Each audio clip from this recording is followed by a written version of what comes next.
Hello students, welcome to mega D classes. आज हम बात करेंगे टाइडोफाइट्स की। अभी तक हमने थैलोफाइटा और ब्रायोफाइटा के बारे में पढ़ा था। थैलोफाइटा में मैंने आपको बताया था कि दीज प्लांट्स है थैलस लाइक स्ट्रक्चर, मीन्स आप उसको रूट, स्टेम एंड लीफ में प्रॉपर डिफ्रेंशिएट नहीं कर सकते।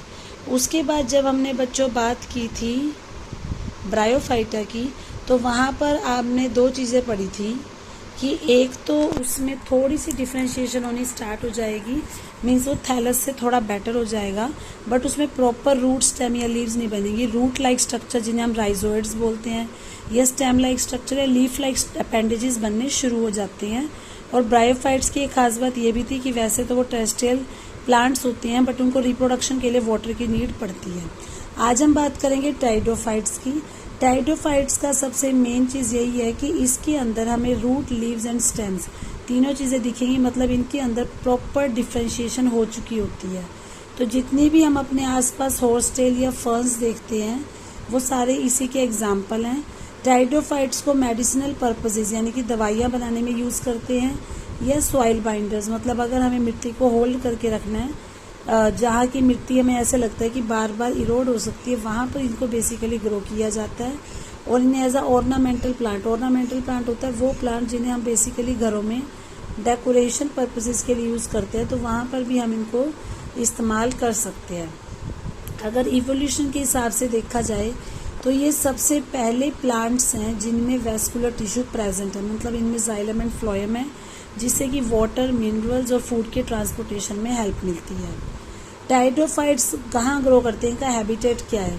ये ज़्यादातर कूल, डैम्प, शेडी प्लेसेस, जैसे हमने ब्रायोफाइट्स में पढ़ा था, इसमें भी वैसा ही है कि ऐसे एरियाज जहाँ पे टेम्परेचर कम रहता है, जो गीले रहते हैं और जहाँ पे धूप डायरेक्टली नहीं पड़ती, छाया रहती है, ज़्यादातर टाइडोफाइट्स वहाँ ग्रो करते हैं। कुछ ऐसी वैरायटीज़ हैं जो सैंडी सॉइल यानी कि रेतीली मिट्टी में भी ग्रो कर सकते हैं। अब जैसे कि हमने ब्रायोफाइट्स में पढ़ा था कि उनकी भी अगर हम लाइफ स्पैन को देखें तो या तो प्लांट गेमिटोफिटिक स्टेज में होगा या स्पोरोफिटिक स्टेज में, बट डोमिनेंट मतलब मोस्टली टाइम वो गेमिटोफिटिक स्टेज में रहता था। टाइडोफाइट्स में रिवर्स हो जाएगा। टाइडोफाइट्स में जो प्लांट है वो ज़्यादातर टाइम स्पोरोफिटिक स्टेज में रहता है, और इसमें हमें true root, stem and leaves देखने को मिलेंगी। और इन ऑर्गन्स के अंदर जो वेस्कुलर टिश्यू है वो भी वेल डेवलप्ड होता है। टाइडोफाइटा की अगर हम लीव्स को कंपेयर करें तो वो स्मॉल भी हो सकती है, लार्ज भी हो सकती हैं। अगर हम सेलाजिनेला का एग्जांपल देखें जो कि एक टाइडोफाइट है, उसकी लीव्स स्मॉल है, लेकिन अगर हम फर्न्स की बात करें तो उनकी लीव्स बड़ी होती है। तो स्मॉल लीव्स को बोला जाता है माइक्रोफिल्स और लार्ज लीव्स को बोला जाता है मैक्रोफिल्स। तो जैसा कि आप यहाँ पे पिक्चर देख सकते हो, जो फर्स्ट पिक्चर है दैट इज ऑफ सेलाजिनेला, तो इसकी जो लीव्स हैं वो छोटी छोटी होती हैं, जिनको माइक्रोफिल्स बोलेंगे। और ये जो है फर्न, जो आपने कॉमनली घरों में भी देखा होगा, इसकी जो लीव्स हैं वो बड़ी होती हैं, तो उसको हम बोलेंगे मैक्रोफिल्स। कई बार ऐसा भी होता है कि जो स्पोरोफाइट्स होते हैं उनमें स्पोरेंजिया पाया जाता है। स्पोरेंजिया मतलब एक स्ट्रक्चर जिसके अंदर बहुत सारे स्पोर्स होते हैं, और इसके साथ भी कुछ लीफ लाइक अपेंडेजेस प्रेजेंट होते हैं, उन्हें हम बोलते हैं स्पोरोफिल्स। और ये स्पोरोफिल्स आगे जाके स्ट्रोबिलाई या कोन्स भी बना सकते हैं, जैसे कि आप इस पिक्चर में देख सकते हो कि स्पोर्स है, स्पोर्स ने स्ट्रोबिलस बना लिया और इसके अंदर जो है छोटे छोटे आपको स्पोर्स दिख सकते हैं, तो इसको स्ट्रोबिलस या कोन्स भी बोला जाता है। तो कोन्स जो है वो बेसिकली टाइडोफाइट्स में ही प्रेजेंट होते हैं। सेलाजिनेला और इक्विसेटम ये दो एग्जाम्पल है जहाँ पर आपको स्ट्रोबिलाई या कोन्स देखने को मिल सकते हैं। ये जो स्पोरेंजिया, इसके अंदर स्पोर्स हैं। ये स्पोर्स बनते कैसे? म्योसिस से, मीन सबसे पहले एक मदर सेल होगा, उसकी म्योसिस होगी। म्योसिस मतलब रिडक्शनल डिवीजन, जिसमें क्रोमोसोम नंबर हाफ हो जाता है, और वहाँ से ये स्पोर्स को प्रोड्यूस करेंगे। फिर जब इन स्पोर्स की जर्मिनेशन होगी तो ये स्पोर्स स्मॉल मल्टी सेल्यूलर गेमिटोफाइट्स बनाते हैं, जिसे हम प्रोथैलस भी बोलते हैं। फिर ये जो गेमिटोफाइट्स है, इनको ग्रो करने के लिए शेडी एनवायरनमेंट चाहिए, जहाँ का टेम्परेचर ज़्यादा और जहाँ पे थोड़ा मॉइस्चर हो। अब क्योंकि इनकी कंडीशन है कि ये कुछ पर्टिकुलर कंडीशंस में ही रह सकते हैं, मतलब जहाँ का एटमॉस्फेयर ठंडा होगा, जहाँ नमी रहेगी, जहाँ शेड रहेगी, तो क्योंकि इतना ज़्यादा पर्टिकुलर इनकी कंडीशंस है ग्रो करने की, और साथ ही साथ इनको भी ब्रायोफाइट्स की तरह फर्टिलाइजेशन करने के लिए वाटर की नीड होती है, तो इसलिए आपको ये टाइडोफाइट्स बहुत ज़्यादा जगह नहीं दिखेंगे। कुछ नैरो मतलब कुछ ही पर्टिकुलर एरियाज़ है जहाँ पर ये ग्रो कर सकते हैं, लाइक हिली एरियाज़। और जो गेमेटोफाइट्स होते हैं इसमें मेल और फीमेल अलग होते हैं। मीन्स अगर हम इन प्लांट्स में बात करें तो इनमें मेल प्लांट अलग होगा, फीमेल प्लांट अलग होगा। मेल प्लांट वो होगा जिसमें एंथ्रीडिया प्रेजेंट होंगे और फीमेल प्लांट वो होगा जिसमें आर्किगोनियम प्रेजेंट होगा। तो जैसा हमने ब्रायोफाइट्स में पढ़ा था, यहाँ पर भी जो मेल सेक्स ऑर्गन है एंथ्रीडिया, वो एंथीरोजोइड्स बनाता है, और इसी तरीके से जो फीमेल सेक्स ऑर्गन है आर्किगोनियम, वो एग बनाएगा। तो एंथ्रोजोइड्स को आर्किगोनियम तक ले जाने के लिए वाटर की रिक्वायरमेंट होती है। वाटर के अंदर ही इन दोनों गैमेट्स का फ्यूजन होगा और जाइगोट बनेगा। फिर वो जो जाइगोट है वो धीरे धीरे अपने आप को स्पोरोफाइट में चेंज कर लेगा, और वो स्पोरोफाइट ही मतलब टाइडोफाइट अपनी लाइफ में ज़्यादातर टाइम स्पोरोफाइट बनकर ही रहते हैं। कुछ टाइडोफाइट्स ऐसे होते हैं जिनके स्पोर्स बिल्कुल एक जैसे होते हैं, मतलब हमेशा वो एक ही जैसे स्पोर्स प्रोड्यूस करेंगे। उन टाइडोफाइट्स को बोला जाता है होमोस्पोरस।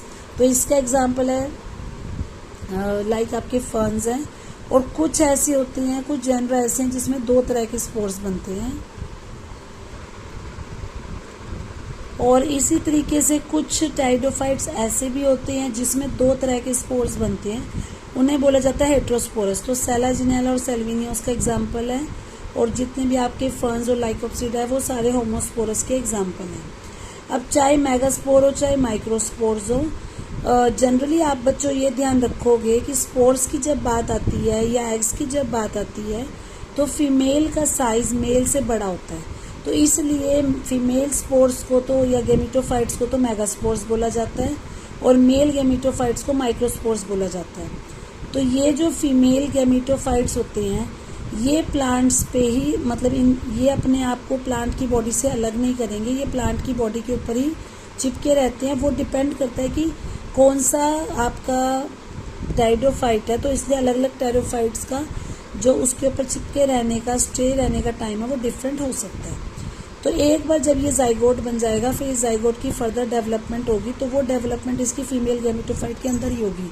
जैसे ह्यूमंस में होता है कि एक बार जाइगोट बनने के बाद जो बेबी की फर्दर डेवलपमेंट है वो मदर की बॉडी के अंदर होती है, इसी तरीके से यहाँ पर भी जब जाइगोट बन जाएगा तो उसकी जो फर्दर डेवलपमेंट है जाइगोट से एम्ब्रियो बनाने की वो फीमेल गेमिटोफाइट के अंदर ही होगी। और ये इवेंट जो है इससे ही सीड हैबिट का पता लगता है, मतलब इसी से पता लगेगा कि उसमें किस तरह के सीड फॉर्मेशन होंगे। अब उसके बाद आता है टाइडोफाइट्स को हम क्लासीफाई कैसे कर सकते हैं। टाइडोफाइट्स को बेसिकली 4 क्लासेस में डिवाइड किया गया है, साइलोप्सिडा, लाइकोप्सिडा, स्फेनोप्सिडा एंड टाइडोप्सिडा। तो अगेन आपको बहुत ज़्यादा डेप्थ में जाने की जरूरत नहीं है, आपको इसमें एग्जाम्पल्स दिए हुए हैं ब्रैकेट में, आप इनका 1 एग्जाम्पल याद रख सकते हो। लाइक साइलोप्सिडा का एग्जाम्पल है साइलोटर्म, लाइकोप्सिडा का एग्जाम्पल है सेलाजिनेला, स्फेनोप्सिडा का एग्जाम्पल है इक्विसेटम एंड टेरोप्सिडा का एग्जाम्पल है ड्रायोप्टेरिस। ड्रायोप्टेरिस आपका सबसे ज़्यादा कॉमन फर्न है जो आपने नॉर्मली घरों में भी देखा होगा, डेकोरेशन पर्पसेस के लिए जिसको लगाया जाता है। अगर आप गूगल पे भी करोगे तो आपको ये फर्न जो है बिल्कुल ही जाना पहचान लगेगा, इस तरह की इसकी लीव्स होती हैं और ये सबसे ज़्यादा कॉमनली हम देख सकते हैं। तो आज हमने बच्चों टाइडोफाइट्स के बारे में पढ़ा।